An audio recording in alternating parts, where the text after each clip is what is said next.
Hello to everyone. So, I'm going to try to say an idea this week. A very complex parsha in Indian. However, we're going to do our best to try to see if we can come out with the appropriate understanding, which is the emes of what the psukim mean, and also can teach us tremendously valuable life lessons. So, the parsha starts off, that you go out to war on your enemies, and so Hashem puts them in your hand, and you then capture their captives. And the famous Indian, as is well known, is that Rashi says that that the halacha of, you see a Ish Sifas Tayar, and the famous Chazal say that why is it a Jewish man is not allowed to marry a non-Jewish woman? Why is it in this scenario that the Torah allows for a Jewish man to marry a non-Jewish woman? And the answer that Rashi brings, as you see over here, is the Torah only spoke opposite the Yetzer Hara. And if Kosh Baruch Hu does not permit this woman, Yisa'ana be'isr, a person will marry her by prohibition, even though it's asr. But if a person does marry the non-Jewish woman, in the end he's going to hate her. Okay, so the point is like this. The main thrust of the beginning of this week's parsha is this idea and this chazal, and the chazal is tremendously difficult on quite a few different levels. We're going to break down a bunch of kashas, and we'll see if we can come out with something that's reasonable. The first kasha is really not even on the Eish Sifas Torah part. Rashi says over here, Kseta Machama is referring to Mechemes Rishus HaKasav Medaber. So Rashi says this has to be talking about Mechemes Rishus, which means that it's optional. Optional meaning that it's not either that these people were roidfim, in other words, they were trying to kill the Jewish people, and it's not that they're one of the 7 nations either. So in other words, if it would be one of those two scenarios, that would be a Mechemes Mitzvah. And over here, though, this is referring to a Mechemes Rishus. So now, this is a very basic question, which is that, l'chayra, what is the taich? What is the simple understanding of a Mechemes Rishus? What does it mean that you Mechama means that you're going and you're killing people. So we know there's an issue in the Torah of Leisir. It's not allowed to kill people. So if it's optional, if it's not a mitzvah, what does it mean that you're allowed to kill people if it's not a mitzvah? What is the in philosophical morality, the two things are, simply speaking, inherent contradictions. A melchama is an act of isser. When you're violating, when you're killing people, that's an isser. A Jew is not allowed to kill a non-Jew, simply speaking, and therefore, if it's rishus, that means it's not a mitzvah. If it's not a mitzvah, then how are you doing it? I mean, the concept needs a hesber. In addition to the fact that the words Ayavecha imply that the person is your enemy.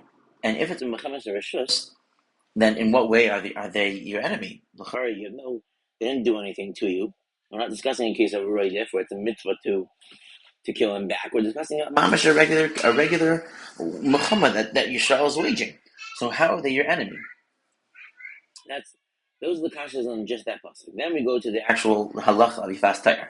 The halacha of Yifas Tayar says that if a person sees a beautiful woman, he's allowed to take her.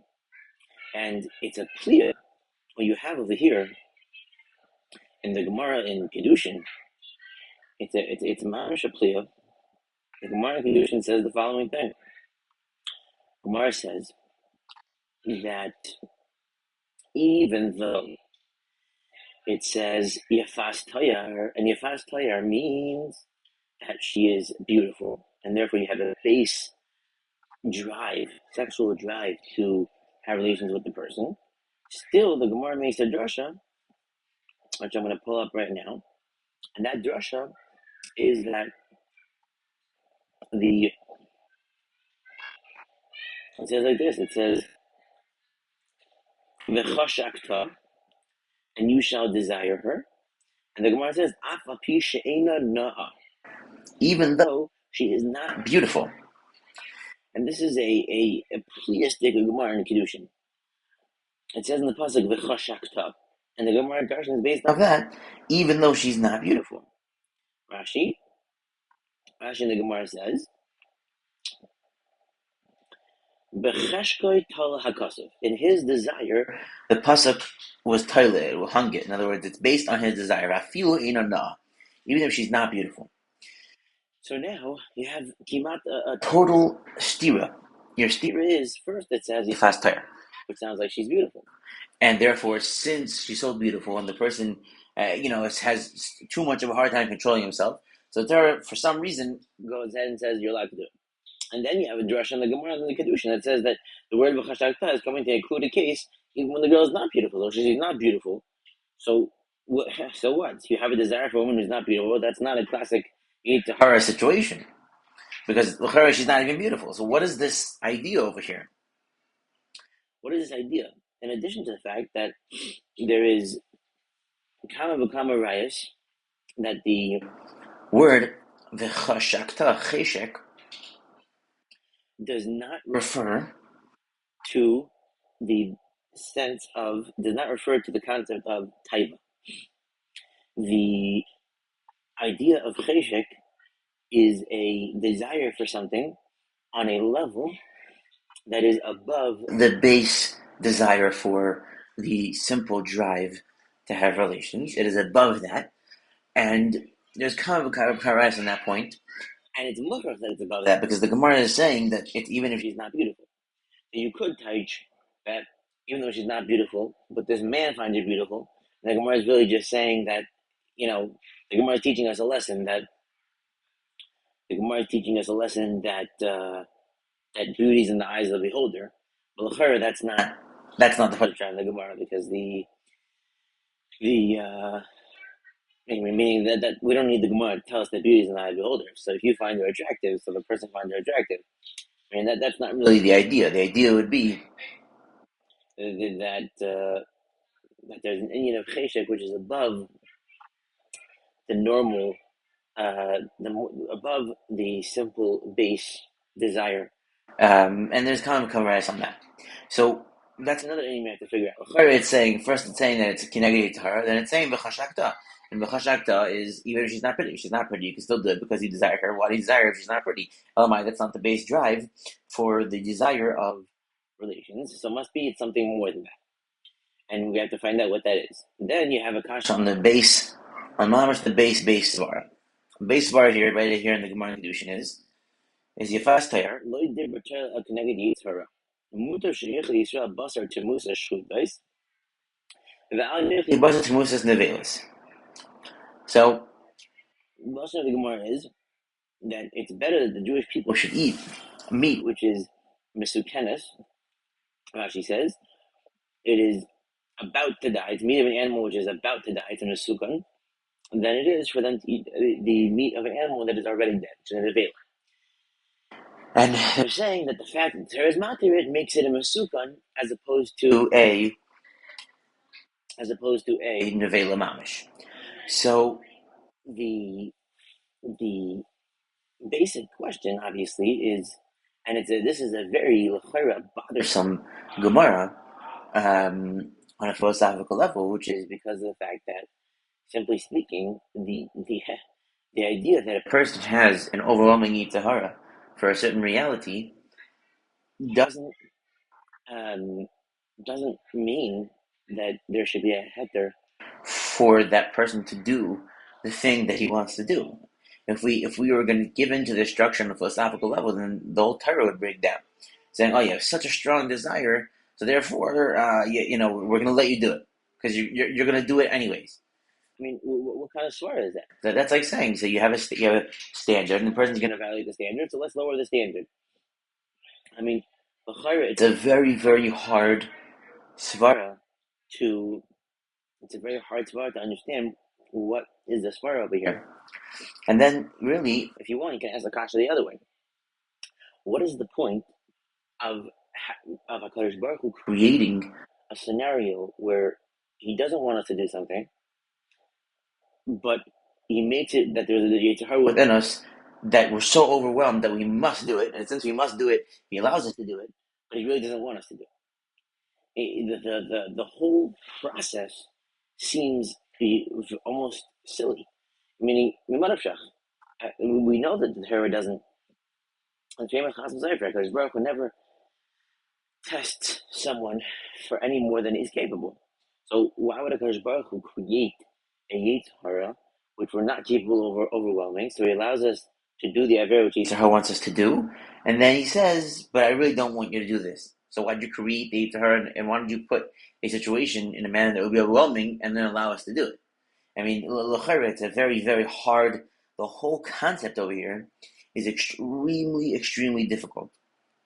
And then the last thing that I want to know, which I'm only really now starting to possibly formulate an answer to, is what is this idea of this basar, this meat? What is this comparison? What is this analogy? What did Chazal want with this? Temusa shchutos vayochel basar temusas nevelos. Well, what do they want with that analogy? So, in order to start off, I'm going to show you a medrash, and the medrash is a medrash lekach tov. The medrash lekach tov says the following thing. I'll show it to you so you believe me. It says like this. It says, Davar acher. Betov tzadikim, over here where the blue is, Betov tzadikim, Elu Yisra. It says, in good are tzadikim. These are referring to the Jewish people. Shenamar, va'amech kulim tzadikim. It says, your nation, the Jewish people, are all tzadikim. Olam yirshu aretz. Forever they will inherit the land. Bizman she'osin ritzono shel HaKadosh Baruch Hu. When the Jewish people are doing the will of HaKadosh Baruch Hu, Heim mevusarin, they are told, they get the news of, like a Besara Tova is good news, she'oivim, that their enemies, neiflim b'yadeim, that their enemies fall into their hands. Kinyan shenemar, as like the Inyan that it says, Kisasa Yasher Bein Hashem, Maksiv Basrei, Kiseitel Machama Alevech. So, right over here you see in the pasuk, it says Kisasa Yasher Bein Hashem, and then right after it says Kiseitel Machama Alevech. So now the shaila becomes, we now have to, based off this Medrash Lekach Tov, we have to now set the context for the idea of the Machama that is being referred to over here. And as you see in the Medrash Lekach Tov, the situation and scenario and the context within which this Seita Machama is referring is to when the Jewish people are doing the Ratzon, they're doing the Ritzono Shel HaKadosh Baruch Hu. And in the actual Medrash, it uses the Lashon of Ritzono Shel Makom. And as we know, that there, as in last week's Parsha, that there is several qualifications to be Choser Hamorchei HaMalchama. And if you got engaged, if you're building a vineyard, a bunch of different qualifications. And the Gemara says that if you're sach bein tefillah l'tefillah, if a person talks between putting on his tefillin shel yad and putting on his tefillin shel rosh, that avera is choser alav me'orchei hamachama. You go back from the lines of battle if you did that avera. And at best, there's some sort of din of hefsek, etc., but it's certainly not, probably, simply speaking, not even a derabanan. And so you see that the type of people that are going out to battle are, in fact, extremely, extremely high level of tzaddikim. And they're being also the Yasher Bein Hashem, and as I showed you, it's referring to, not only is it referring to the specific people, it's referring to the general time in which the Jewish people as a whole are doing the Ratzon HaKadosh Baruch Hu. They're Mevusarin, like you see over here. And also, the lashon, you have another implication in the pasuk that this is the context, which is the saying kiseitze. Kiseitze means when you go out. Now, what does the pasuk mean when you go out? What does it mean? Why are you going out to war? Why is it called that? It's just say kisilachem alevecha. What does kiseitze lamilchama alevecha? So again, they're explaining, and they say over here in the Medrash Tov as well, that it's referring to the Milchamas of David, etc., where you already have Eretz Yisrael conquered, and you're now going out to expand the borders of Eretz Yisrael. And without getting into too much of arichos, we will explain that since the individuals whom we are discussing over here are tremendous tzaddikim, and as implied by the pasuk here later on, they are actually also all married as well. It's saying that you have to bring her into your house, and the Chazal say that the Jewish wife is beautiful, and this one is disgusting, etc., etc. So it is an clear implication that they're married as well. And therefore, we have a fascinating chiddush over here, and that is like this: the chiddush of the Torah in this scenario is the idea that the goal of tzidkus and we don't want to say end result, but having the identity status of being someone whom is a tzaddik refers to a darga, a level of hafrasha, of separation. And what that means is that a person who is a tzaddik, who's being also the Asher Bein Hashem, and as you saw in the Medrash Tov, that it's referring to Amech Kulam Tzaddikim, that they're all tzaddikim and doing the Ratzon of the Kadosh Baruch Hu. What that state is referring to is someone whom has already built up and concretized the base sense of what he is, and his actions further than that no longer have an impact on the being that he is, because the being that he is has already been solidified, locked in, and he now operates in a assumed base identity. So this means that, let's say, the Gemara says that if a person doesn't do sins for most of his years, he doesn't sin anymore. Or if an avera comes to the hands of a person one time, 2 times, 3 times, he doesn't do it after 3 times, he's not going to do that sin again. So the idea is that there is possible a level of achievement of self, of tzidkus, where a person has complete solidification and confidence and a base self-knowledge as to the reality of what he is, and that level of self-knowledge comes as a result of being a tzaddik, of performing all of the mitzvos, even to the degree that you don't even talk between putting on one pair of tefillin and the other, kol shekin, everything else. And also, it comes to refer to a time that the Jewish people got rid of all of the goyim from within Eretz Yisrael, and they have a clear understanding of the reality of their status as the Am HaNivcha. And the reason why I say this, I'm not just making this up. The reason why I say this is it's a very base understanding in Svara, which is that the Nisayon, the challenge of the Jewish people in the time of Nach, was essentially, and this is Mefurish all the Psukim, and this is not, everyone can look this up, was the idea that the fact that they were unwilling to chase out the Goyim from their land, and that they ended up mixing back into them and ended up behaving like them, the essential problem, one of the biggest problems with that is obviously the sense of objective morality and standard of Jewish people versus the non-Jewish people. And if you leave them in your land, they're going to influence your behavior, which is exactly what happened in the times of Nach, because the Jewish people didn't kick out all of the Goyim from Eretz Yisrael. But more than that, there is a clear understanding that the Jewish people are the Am HaNevchar, by Matan Torah. And the Jewish person, in order for him to achieve the base sense of identity of what he is, he has to have the confidence and the realization of the fact that he is Nivchar, and of the fact that he is different, and of the fact that he is special. And in fact, this is going to lead to the next concept, which some people might have trouble swallowing this, but it's very, very clear throughout the entire Torah and the entire Nach that, and the Gemara says this Mefurish, that when the Jewish people said Nasa v'Nishka and accepted the Torah, in essence, they were then Zeicha, they then merited to inherit the entire world, not just Eretz Yisrael. And that's because HaKadosh Baruch Hu offered the Torah to the other nations, and the other nations said no.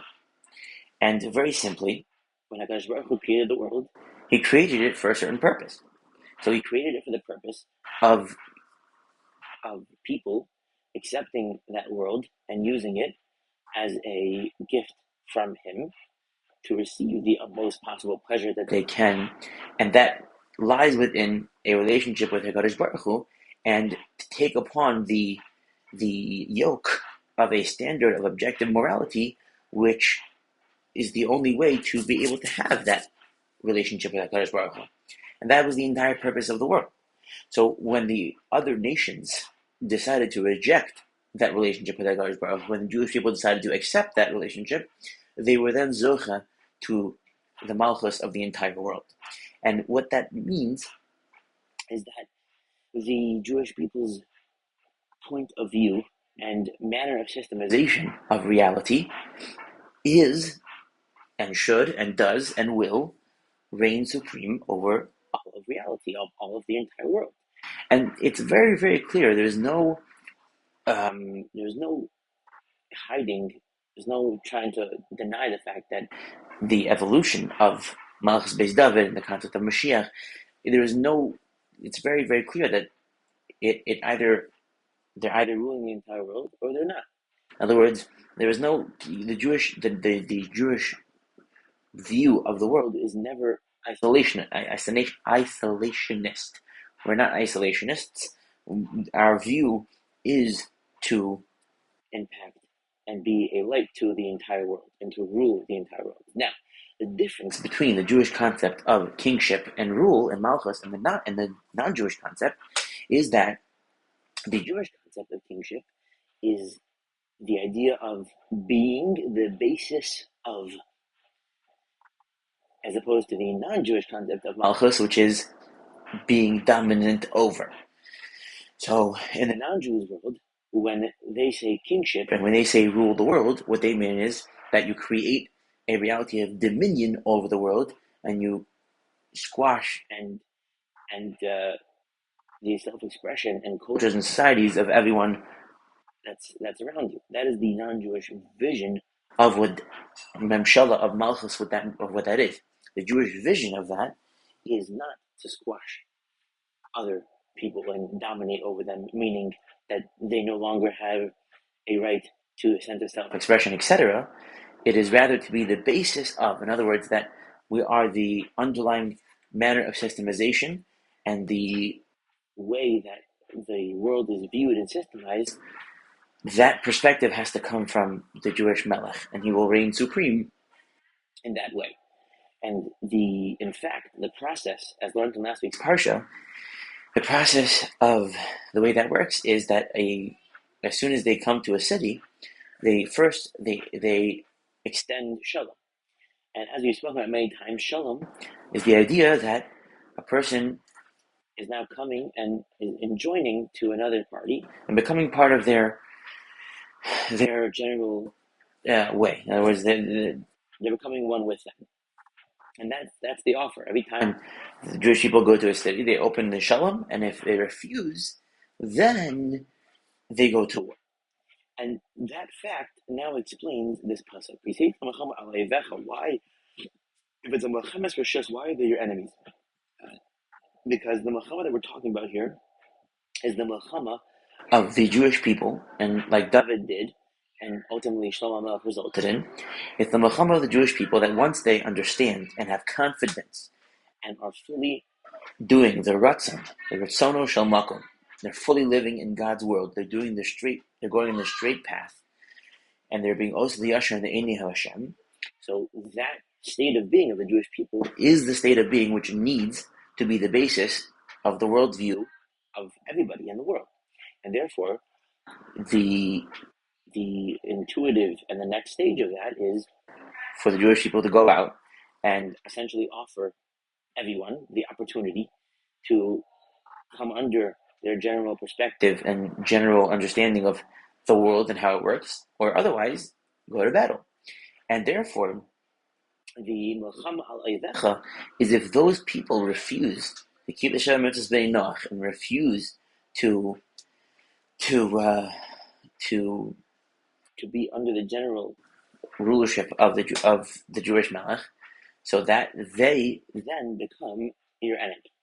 And again, your enemy is someone who doesn't want, he wants to uproot and take away and remove your sense of self, your sense of malchus, your sense of what it is that you're trying to do and accomplish in the world.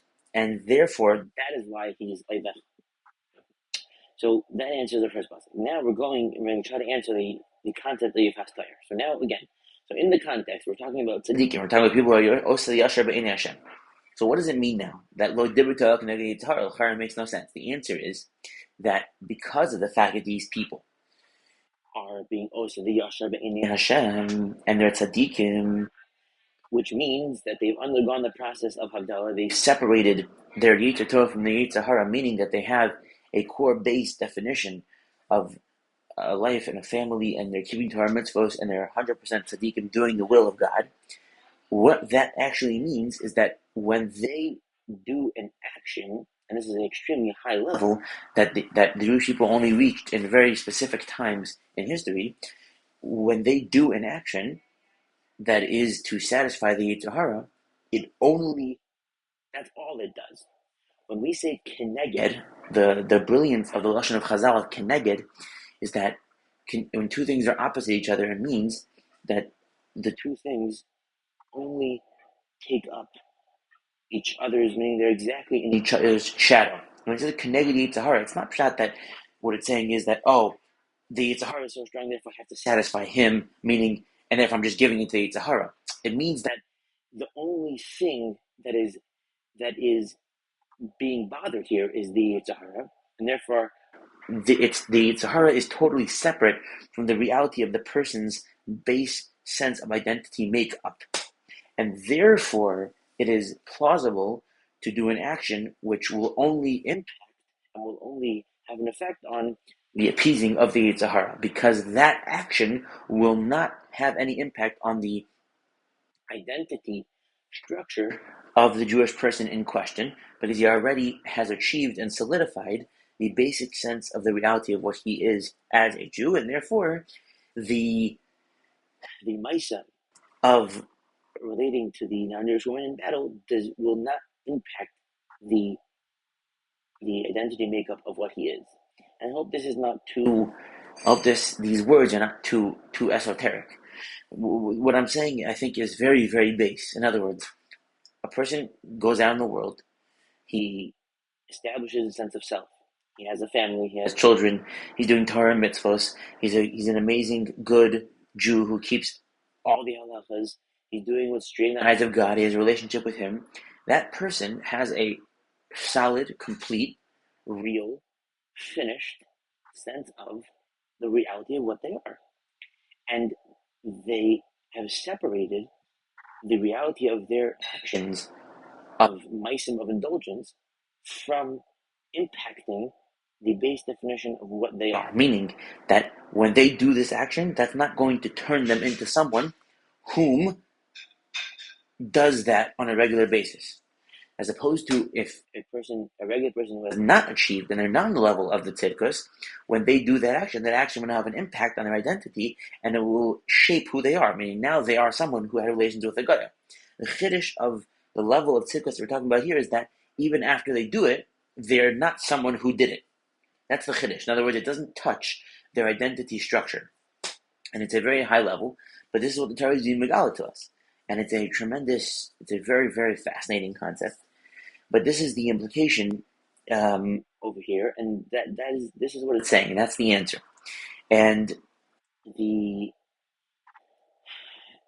therefore, now we can see what Chazal are saying when they say this part I don't have 100% yet. So we'll skip this last part, but I think that is really the base idea, and there's quite a few fascinating life lessons which come out of this understanding of the parsha, and that is the first one, that there's two stages on an individual level and on a national level for the Jewish people, and that is a stage of like a Yoshe B'Halim of a inside, in other words, an inner development of one's actual identity, and then there's a point of completion for that, and there's this thing of kiseitze, when you're going out to expand, and at that point there's different realities taking place and different impacts, and the way that a person relates to actions of indulgence impact him differently. That is one fascinating idea that's here. And the other idea that's here is that, again, that in order for there to be this concept of kiseitze, that it must be that a person reaches the level of confidence and exclusivity within his Jewish identity as someone who is separate from everybody else, which is one of the biggest to'elos and reasons for the whole concept of the fact that Jewish people have Eretz Yisrael. And that is the requirement for there to be true progress in the history of Jewish people, that they come to separate themselves and realize their difference and realize their uniqueness from their non-Jewish neighbors. And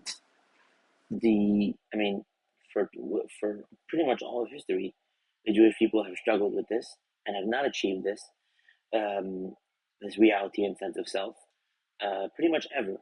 In all of history, the Jewish people never achieved this sense of uniqueness and specialty and difference, besides for the time of David and Shlomo. And that has been the major cause for the fact that they're not progressing. And that is why that's one of the biggest reasons we have Eretz Yisrael. But in order, the pasuk says, Hein am levadad yishkon. It says the nation will rest alone.